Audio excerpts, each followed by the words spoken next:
estoy sufriendo exactamente lo mismo que sufren ustedes en el aula, que es que siempre las primeras bancas están desiertas, ¿no?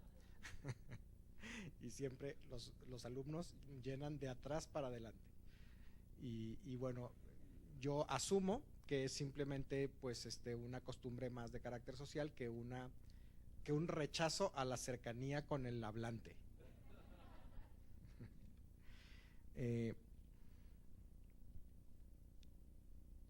Pues para mí es un honor, un gustazo que me hayan invitado a inaugurar este acto, porque definitivamente esta jornada de investigación, este coloquio de investigadores, lo hacemos primero con mucho gusto y segundo de manera muy estratégica. Nos interesa el evento del día de hoy.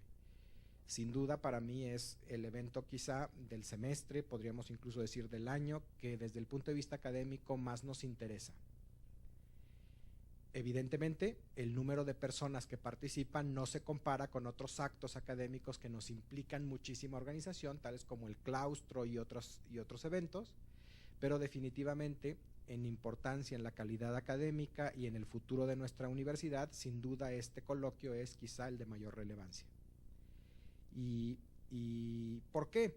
Pues porque sin duda, como lo hemos comentado en pasillos, en este mismo coloquio en otras ediciones, la investigación es una actividad fundamental en las instituciones educativas, específicamente en las universidades. Les he comentado que cuando yo tuve oportunidad de dirigir el campus en Aguascalientes, una característica muy típica de ese campus es su relevancia social en la comunidad de Aguascalientes. Y esto se refleja en la gran actividad que el rector suele tener en los medios masivos de comunicación. Y se convierte un poco, pues sí, en un referente de opinión pública sobre diversas actividades.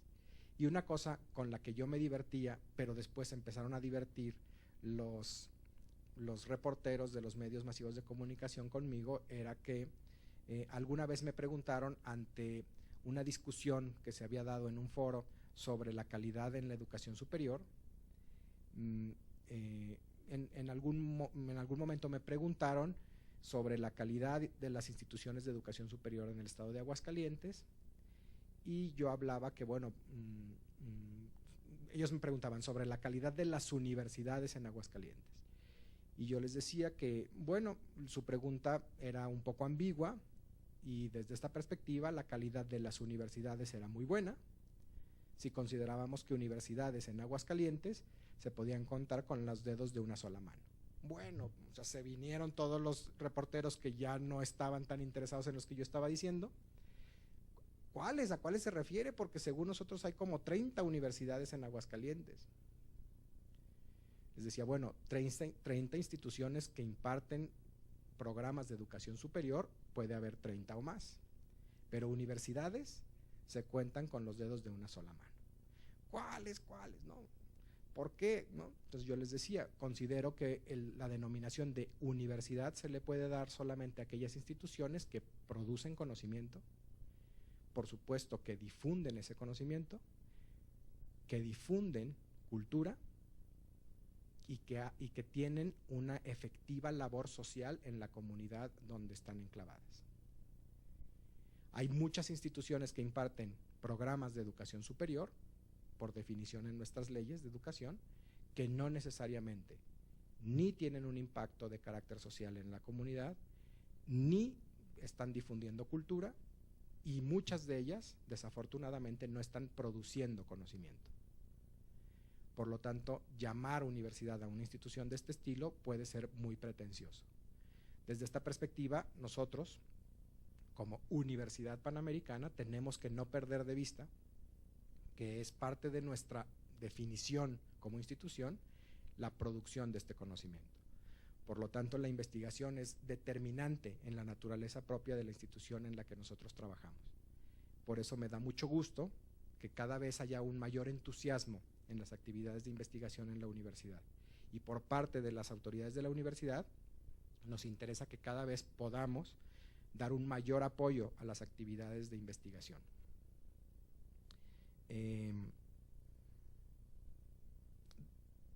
Yo quisiera destacar que definitivamente sí es importante los recursos que se destinan a los proyectos de investigación y que afortunadamente comentábamos ahora mismo con el doctor Abraham Mendoza, que hemos ido gradualmente ganando en las negociaciones, porque siempre los recursos son escasos, pero hemos ido afortunadamente contagiando esta conciencia de la importancia de la producción del conocimiento en nuestra institución y hemos ido ganando terreno en la alocación de recursos para este tipo de actividades.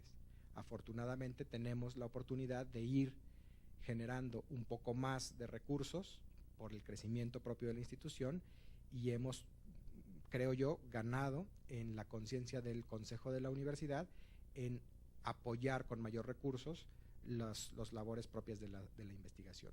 Pero como en todo el mundo, aún en las universidades de mayores recursos, aún incluso los centros de investigación auspiciados por los gobiernos más poderosos del mundo, siempre los recursos tienden a ser escasos.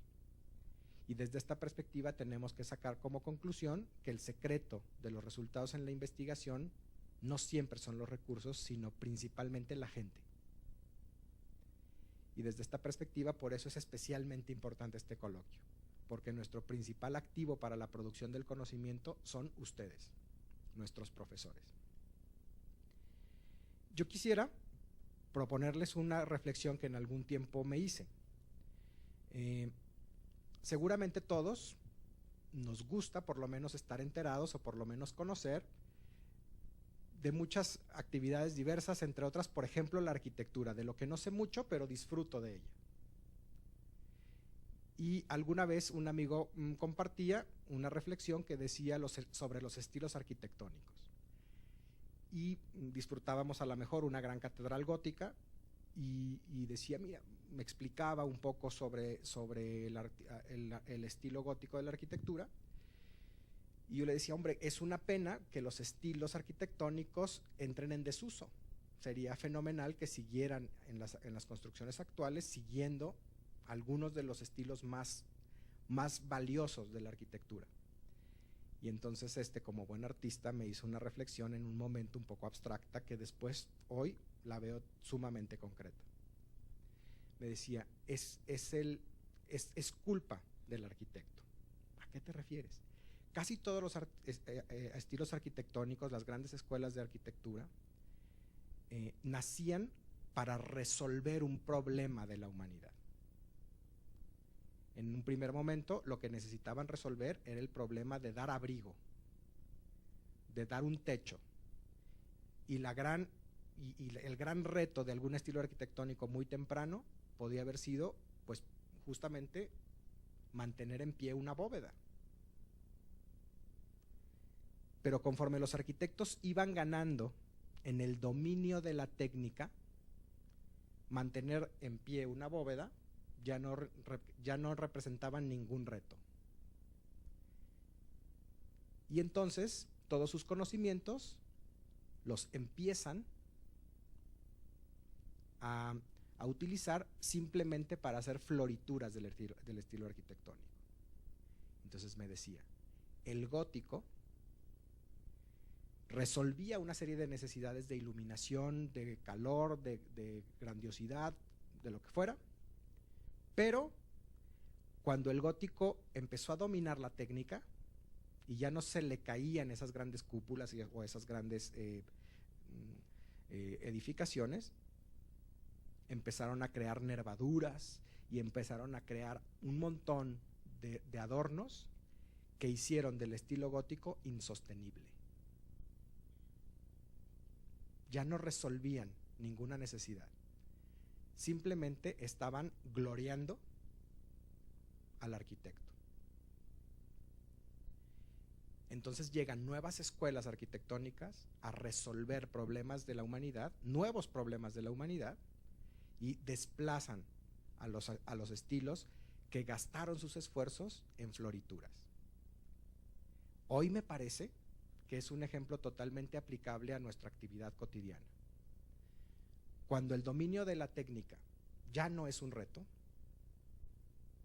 cuando la resolución de un problema de la humanidad ya no es el reto de nuestro trabajo, empezamos a ocuparnos en florituras. Y seguramente una nueva escuela va a atender las necesidades de la humanidad de manera más simple y más efectiva.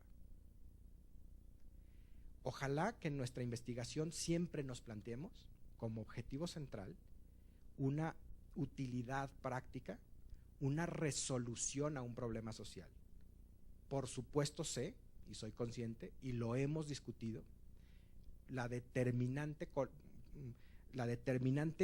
aportación que da la investigación pura a la resolución de problemas prácticos. Y es una necesidad imperiosa en el ciclo de innovación. Pero ojalá que aún aquellos que están haciendo investigación pura no pierdan de vista que esa investigación debe aportar a una solución práctica de problemas de la sociedad.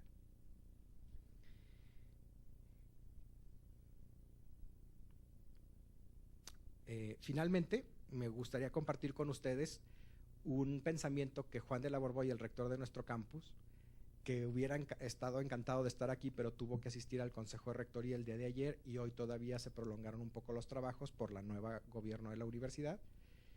Y me dijo, por favor, dales mis saludos, qué pena que no pude estar yo.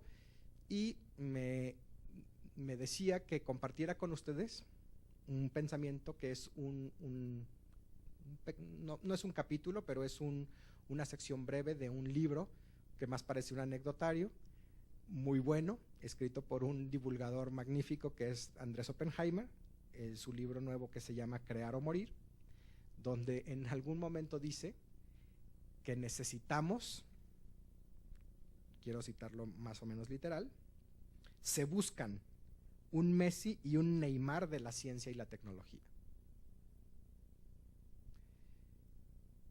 Y a lo que se refiere es que efectivamente, concretamente en América Latina, el fútbol es un fenómeno que atrae socialmente a todo el mundo, y especialmente a los más jóvenes. Y los medios masivos de comunicación han hecho de las figuras del fútbol unas figuras de gran aspiración para la juventud. Y yo diría que el 90%, para no equivocarme, % de nuestra niñez mexicana aspira a ser un Messi o un Neymar del fútbol. Cuando ojalá tuviéramos un Messi de la ciencia y un Neymar de la tecnología, según Andrés Oppenheimer. Y eso se logra buscando, para los comunicólogos, que los medios masivos de comunicación mexicanos nos ayuden en justamente dar esa importancia del avance científico y tecnológico y de la investigación y de las academias, para que los niños aspiren a ser investigadores, aspiren a ser científicos, aspiren a producir conocimiento. Sería sensacional que a un niño de 5 años le preguntemos, ¿qué quieres ser de grande? Profesor universitario. ¿Qué quieres ser de grande? Como Nora Ampudia. ¿No? Sería sensacional. ¿A quién es a quien más admiras? A Albert Einstein. En eso nos tienen que apoyar las personas que están metidas en la comunicación masiva. Y nosotros hacer nuestro trabajo. Tenemos que desarrollar en la medida de lo posible más habilidades de comunicación, más habilidades de difusión, más habilidades de protagonismo y visibilidad en los medios masivos de comunicación, no por nosotros mismos, sino por la importancia que tiene para el desarrollo de la sociedad, la aspiración que la juventud debe tener a la producción del conocimiento. Ojalá, como le decía yo a Daniela, nos vayamos convirtiendo todos en rockstars, con una habilidad magnífica para estar frente a públicos, para atraer y ser capaces de conquistar la voluntad de la gente, uniéndose a proyectos de producción del conocimiento. Y finalmente, tener una visión de largo plazo. Ojalá que los investigadores tengamos, los académicos tengamos una visión de largo plazo. Y les cuento una anécdota. Espero que no me la reclamen dentro de un tiempo. Yo hice mi maestría en la Universidad de Illinois en Urbana-Champaign, que es un campus universitario muy grande, de los que en Estados Unidos llaman un land grant, que es universidades que fueron creadas en terrenos más bien rurales, en asentamientos rurales, para descentralizar las grandes urbes de los Estados Unidos después de la guerra, con el objetivo de inyectar a la economía norteamericana, y sembraron algunas universidades con unos esfuerzos muy importantes en los Estados Unidos, en lugares por lo menos de más de 150 millas o 200 millas de las grandes asentaciones urbanas. Bueno, pues Urbana-Champaign es una de estas, con un campus enorme, ¿no? Tiene un aeropuerto dentro del campus, campus de Golf Norte y campus de Golf Sur, ¿no? Un campus inmenso. Pero curiosamente, muy cerca de lo que ellos llaman el Quad, el cuadrángulo central, donde están la mayoría de los edificios más importantes y sobre todo más antiguos, pues está la biblioteca, y hay una biblioteca para jóvenes de pregrado. Esa biblioteca de pregrados es un edificio de 4 niveles subterráneos, y en la planta de tierra, digamos al nivel del piso, pues hay una gran explanada. Yo viví un poco esa universidad y ahí comí el lunch y lo que fuera, y después volví, ya como graduado, pero sobre todo como funcionario de la UP, en una visita más de carácter diplomática, y tuve oportunidad de preguntarle a las autoridades por qué el capricho de hacer una biblioteca subterránea, que seguramente costó mucho más que haber construido 4 niveles sobre el suelo. Y lo que me contestaron me dejó perplejo. ¿Ves ese maizal? Porque efectivamente había un maizal al lado de la biblioteca de undergrad, muy cerca del centro de la universidad, ¿no? Como si tuviéramos, pues no sé, en el jardín central un maizal, ¿no? Junto al kiosco. Sí, es un experimento de la Escuela de Agronomía, que están observando y desarrollando una variedad de maíz perenne. Y el objetivo es justamente observar el comportamiento de una serie de mutaciones en el maíz que están viendo. El experimento o la investigación fue diseñada para que se observara durante 100 años, y pues va en su año 60 de observación. Si nosotros hubiéramos construido la biblioteca sobre el piso, el experimento se hubiera modificado y no pudiera haber llegado a ninguna conclusión por la sombra del edificio sobre el maizal. Ni el rector que construyó la biblioteca subterránea, ni el que me estaba respondiendo, iban a ver los resultados de esa investigación, porque todavía les faltaba 40 años para llegar a conclusiones. Probablemente yo no sepa las conclusiones de ese proyecto, pero eso era visión de largo plazo. Un proyecto de investigación que inicia y que va a concluir dentro de 100 años. Ni siquiera el que diseñó el proyecto de investigación va a conocer los resultados de este proyecto. Pero así son las universidades, son las instituciones capaces de dar continuidad a los proyectos de investigación en el largo plazo. Me parece que nosotros tenemos que tener esa capacidad de humildad, de desprendimiento de incluso nuestras propias ideas. Desprendernos de la posibilidad de no ver resultados a corto plazo de nuestros proyectos, y desprendernos de nuestras propias ideas, porque hay ocasiones en que lo que no nos permite avanzar en un proyecto de investigación es nuestra fijación por demostrar que nuestra hipótesis debe ser la correcta. No he encontrado todavía resultados que soporten tu hipótesis, ¿verdad? Pero a lo mejor los resultados que has encontrado son suficientes para decir, pues me equivoqué. Así que visión de largo plazo. Y creo que nada más, ¿verdad? No, finalmente quiero primero reiterar la invitación que recibimos hace no tanto, creo que unas horas, para mañana a la 1:30 de la tarde en la terraza del edificio H, un nivel abajo de este, conocer, los que no tengan oportunidad de conocerlo todavía, al nuevo rector general de la Universidad Panamericana y el IPADE, el doctor José Antonio Lozano, que desde su elección tenía mucho interés en venir a la universidad, pero sé que no es fácil manejar la agenda de rector aún siendo el rector, ¿no? Muchas cosas están previamente diseñadas, hay muchos acontecimientos que no dependen incluso de la propia voluntad del rector, y ha estado en estos días atendiendo una serie de cosas allá mismo en la Ciudad de México, pero mañana está aquí y tiene mucho interés en que el que quiera escuchar un poco su proyecto de trabajo, su interés importante sobre la investigación, pudiera estar mañana a la 1:30 aquí abajo.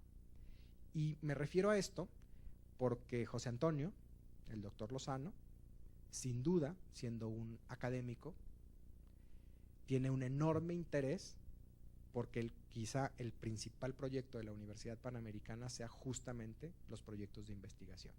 Y eso pues nos da muchísimo gusto, ¿no? Y, a ver, perdóname, Abraham. Bueno, y decir finalmente que necesitamos encontrar en ustedes aliados para uno de los proyectos académicos más importantes que la UP traemos entre manos desde hace algunos años, meses, un par de años, que es el proyecto del plan de vida y carrera de los profesores de la UP. Es un nombre mucho más integral de un proyecto que nació hace 2 años que le llamamos la categoría de profesores, que es un escalafón que nos permite evaluar con mucho más justicia y sobre todo apoyar al perfil de investigación y de profesor en la Universidad Panamericana, que yo creo que hoy en la UP Guadalajara es una realidad más que nunca antes en la historia. Antes, sin duda, para poder considerar como una carrera profesional universitaria, había que ser directivo. Hoy me parece que vemos ejemplos muy claros, aquí sentados, de cómo puede haber un pleno desarrollo profesional sin necesariamente aspirar a un cargo directivo en la UP. El proyecto de plan de vida y carrera, que comprende las categorías de profesores, justamente vienen a dar una permanencia y una claridad, una mayor transparencia en cómo una persona puede plantearse hacer una carrera profesional académica en la Universidad Panamericana. Y como les digo, necesitamos en ustedes aliados para este proyecto, porque justamente el grupo más beneficiado de este proyecto es los profesores de la universidad. Pues nada más, yo aquí estaré a lo largo de estas actividades de la jornada y me da mucho gusto poder